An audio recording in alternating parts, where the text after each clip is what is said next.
Hey there, guys! Welcome to another Robidoux Row live stream here on the 22nd of October. Today we're going to have a very special look into some of the occupations here in St. Joseph that helped build this town. Today we're going to start you off with the pioneers, or the settlers that came here first. But before we do that, I want to tell you a little bit about what's going on here at the Row itself. We do have our NARM memberships and our membership drive going on currently.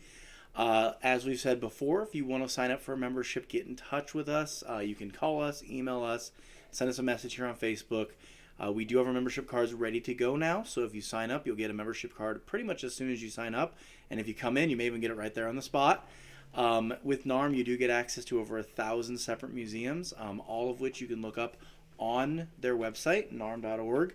And they will actually show you different ones around the location, including there's some in Omaha, Kansas City, St. Louis, and Des Moines that you can access. Along with that, we did want to talk a little bit about a special event coming up that's going to be supporting the Row. Brooke, could you tell them a little bit about the Donut Dash? Yeah, the Donut Dash is at the end of this month, Saturday the 30th. If you'd like to sign up, you can go straight to stjoseph.com. So if you like donuts, if you like running and eating donuts at the same time, this might be a good event for you.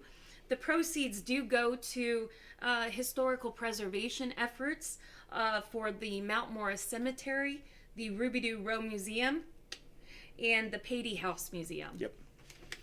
Yeah, so it's definitely a great event. If you're a runner, if you're not a runner, I mean, about half the people that go are just donators. So if you just want to eat a donut from Golden Glaze, one of the best places in town, sign up. It's great. I think we even have a link farther down on the page here when we shared that, and if we don't, we'll try and share that same link. We also did want to tell you a little bit about what's going on in our gift shop. We did recently add some special books. As you're seeing there, it's very shiny. We did a couple more copies of Joseph Robidoux Family Patriarch, which I know is a very big popular book from people. And then we also got more of the descendants of Andre Robidoux. Yeah. If you're a Robidoux family member or someone who's interested in the family line, that is a great resource. We have books and CDs, both available from that. And then we also did find a few more copies of some of the other books that we had. So if you're looking for some books, come by and get them. These are ones that we've kind of been out of stock for a while, so we got some more back in stock. So as we were saying, today we're going to talk to you guys about the pioneers going west. And you might be asking yourself, why are we talking about those who went west if we're talking about St. Joe business? Well, to start off with, we want to talk about why they were going west, who they were before they went west, and then why they may have not gone west. So, Brooke, you were going to tell us a little bit about who were these pioneers? Who were the people who were leaving their homes in Kentucky and these places and going west? Right. So we need a timeline on this. 1843, how about that?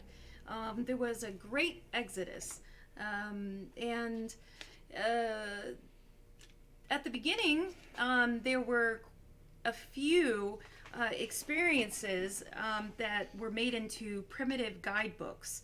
Some of you probably are aware of the Rufus Sage expedition, the 1842 Hastings trip. So early on, there wasn't a road. There was literally, you were just going. You had a profession. I know in some of these old diaries that I've been looking through, there were gentlemen that were going west that were painters or poets, and they really had no fundamental experience in what they were embarking on. And also, to just kind of put this into perspective, people that were going west, this whole venture would cost you about $1,000 realistically to do. So as you can see in this picture, there are covered wagons in the back with donkeys, right? And then at the foreground of the photo, you have a couple that are actually hauling themselves. And this is a distinction in classes. And so people that would come through, it was really a middle class expedition. If you were going west, you really did have to be wealthy of some sort. So I just want you all to kind of bear that in mind, a single wagon team would cost between $300 and $600. And some immigrants had 2 or 3 wagons. So it was a real nest egg to just even embark on this journey. So a lot of times, individuals would come from Independence, or they would come up from Kentucky, or these other southern places, and they would stop in St. Joe because they couldn't go any farther. They didn't have any money. They weren't in the middle class. Exactly. Like we were talking about, you see these images here.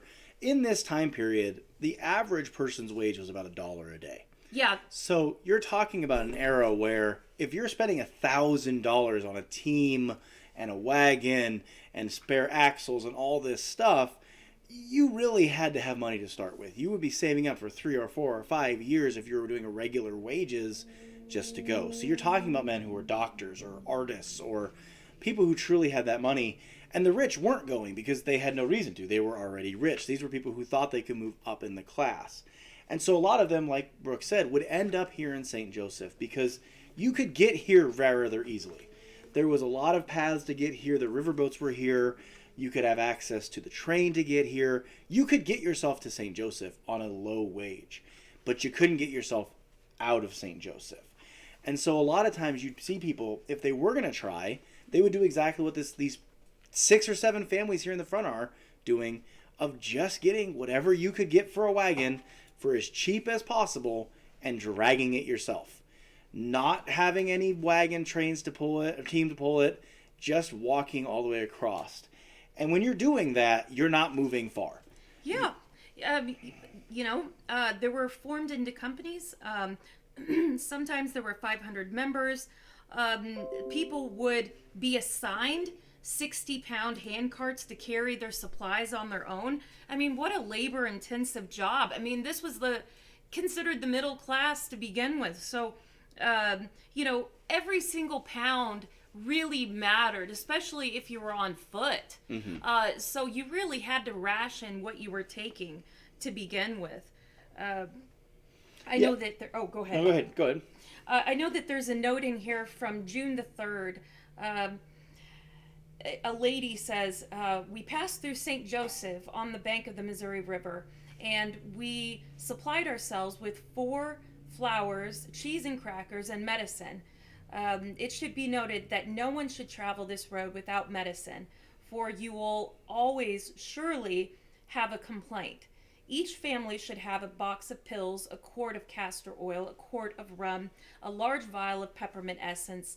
We traveled 4 miles along the river today and camped here. We found 9 wagons bound for Oregon.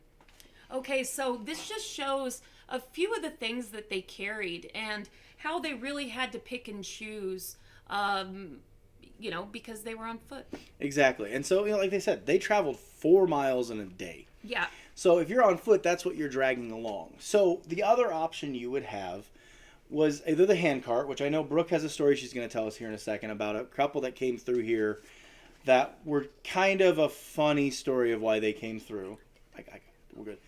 And then we're going to talk a little about what was the other option. Why would you choose to stay in St. Joseph? So Brooke was just saying she had trouble finding the story, but I've got it memorized. So during about the mid-1840s, there was a story that was actually in our local news press that said that there was kind of an uproar down at the ferry front where a couple was coming through on a dog cart. Now, a dog cart is smaller than even the cart you're seeing in the picture here. A dog cart was literally a cart designed to be pulled by a dog.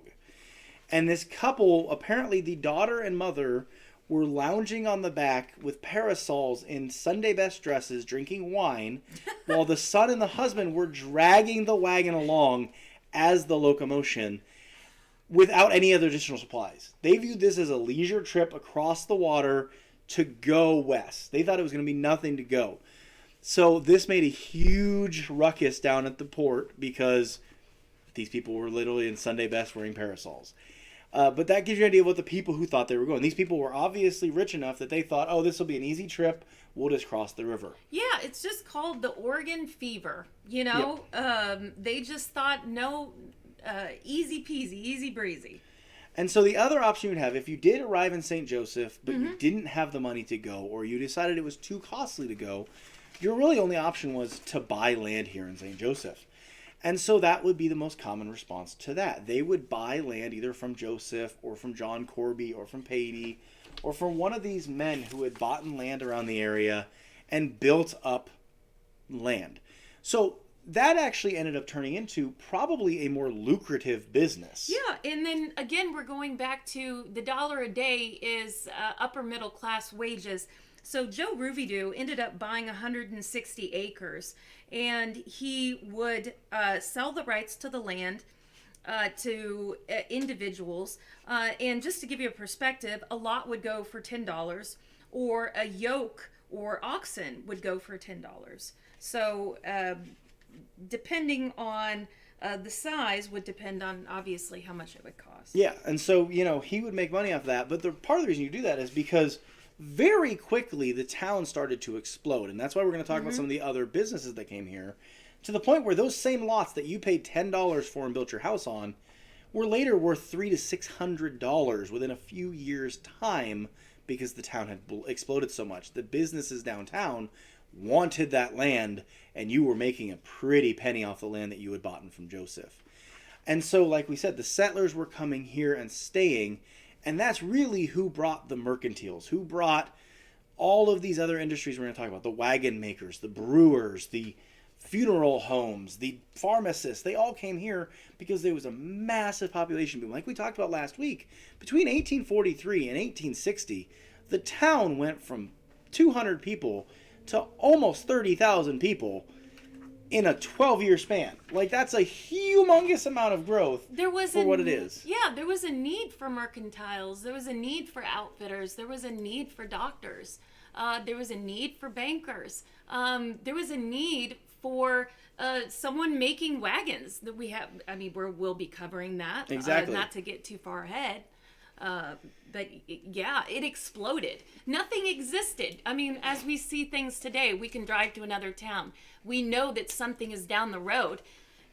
During that time frame, there was literally nothing and no one. Exactly. So next week we're going to dive into some of the other businesses, but we're going to kind of give you guys that basic footing of why were these businesses coming. They weren't just coming because of the kindness of their hearts saying, hey, there's a plot of land over there, I should open a pharmacy there. No. They were coming for these people who were traveling here, trying to create a better life. And a lot of them did. A lot of these people who started out very poor, coming here and not even afford a wagon and a team, were coming here, buying land, and suddenly, they're a blacksmith. Well, suddenly there's 10,000 people here who need a blacksmith to make shoes for the horses that they're buying here. So these $1,000 prices are becoming their money now. Right, and that blacksmith needs a house, right? So now you have bricklayers. Exactly, and so building it the builds houses on top of each other. So we're going to dig into all of these different jobs, but we want to set you guys on that, like you said, that starting footing of why were there people coming? What was here? So next week we'll definitely dive into that. Thanks so much for joining us here today. Next week, of course, is the Halloween season. We're not going to cover anything spooky this year just because, we may cover some spookiness of, wagon makers and how much money they were charging for what they did, but nothing spooky as in Halloween. But join us back here next week on Friday, and we'll be excited to share a little bit more about some of the businesses that built St. Joe. Thanks. Bye.